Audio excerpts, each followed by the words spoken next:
Once upon a time in a distant land, there was a just prince in a Muslim country.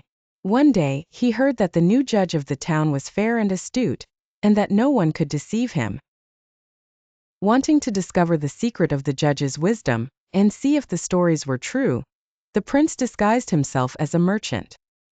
He took his horse and headed for the city. Along the way, he found a disabled man who stopped him asking for alms. The disguised prince gave him some money and was about to leave when the disabled man grabbed his robe and asked for a ride to the town square. The prince agreed and lifted the man onto his horse, taking him to the town square. But when they arrived, the man refused to get off the horse.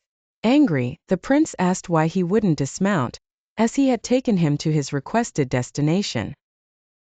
The man replied, "Why should I get off this royal horse?" Their argument escalated, drawing the attention of the townspeople, who suggested they go to the judge for a resolution. They agreed and walked to the judge, surrounded by the crowd.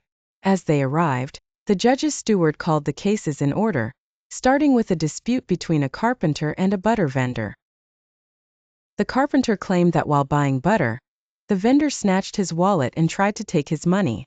Holding on to the wallet, they had come before the judge. The butter vendor countered that the wallet was his, claiming the carpenter had received his change and attempted to steal the wallet. After listening to both sides, the judge said, "Leave the wallet here and return tomorrow." Next, it was the prince and the disabled man's turn. The prince, still disguised as a merchant, narrated his story. The judge looked at the disabled man, who insisted that it was his horse and that the onus was on the prince to prove otherwise. After a moment of thought, the judge instructed them to leave the horse and return the next morning. The next day, the carpenter and the butter vendor were the first to hear the judge's verdict. The judge said, "The wallet is yours, carpenter, and the butter vendor is to be flogged 50 times. Then it was the prince and the disabled man's turn.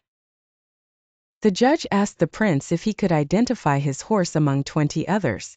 Both the prince and the disabled man claimed they could. Taken to the stable, both identified the correct horse. The judge then declared, "The horse is yours, prince. The other man is to be flogged 50 times.